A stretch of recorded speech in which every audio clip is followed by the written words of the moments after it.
3. Marcos resign. Aristuhin. Ikulong sa selda 13. Marcos resign. Aristuhin. Ikulong sa selda 13. Marcos resign. Aristuhin. Ikulong sa selda 13. Yun ang tamang panawagan. Kaya nga, nalulungkot ako na ang Trillion March, maliit lang ang dumating. Wala palang udyo. Sayang. Lagi, binura ko lang. Hindi nanawagan ng Marcos resign. Kasi sabi ng mga Ay, nag-video ako dito, ang dami. Bumaraw ako nun. Binura ko na lang lahat. May support.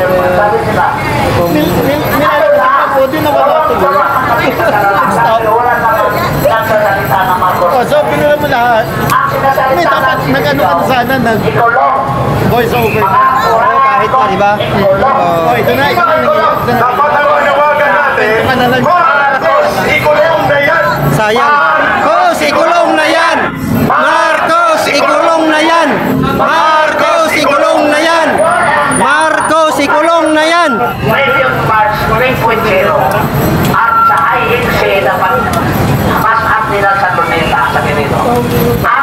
Ang dami ng may kaso ngayon, guys. Doon nila pinagtutunan ng ano, pansin. Mga maliliit lang yung kaso nila. Pero yung mga malaking kaso, isinintabi muna nila. Ganyan yung batas sa Pilipinas, guys.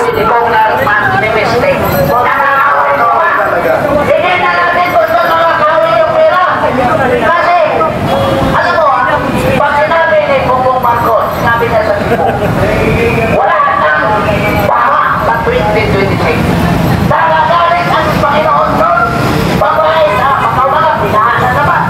Kasi ang presidente natin, si Martin, hindi siya Panginoon magsabi na wala nang baha. Kasi ang sabi ng mga matatanda, ang sinungaling kapatid ng magnanakaw. Ang sinungaling Kapatid ng magnanakaw. Tingnan mo, sample, noong suna sa 2024, sinabi niya, 5,500 blood control ang natapos na. Nanggaling ng Panginoon.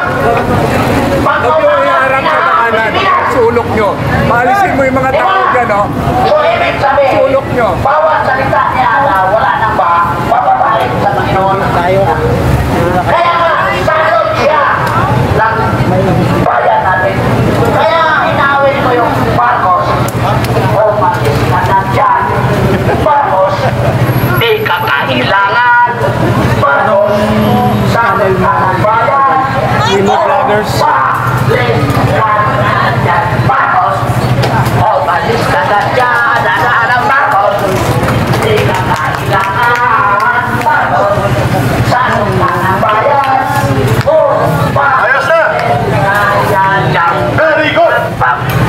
Matatay, Sani, go ahead! Sasamantalahin ko muna, nagpapasalamat po kami sa kapulisan dahil naintindihan niyo po ang panawagan po ng inyong kababayan. Sir, yung kausap po namin mga officers kanina at meron po sa kapulisan, maraming salamat po sa inyong pangunawa at binigyan niyo po kami ng pagkakataon at nakikiusap po ako sa mga tao po natin dyan. Dito po kayo, dito! Sa mga gwardiya po ng Robinson, sir, maraming salamat po sa inyo. Thank you! Yung mga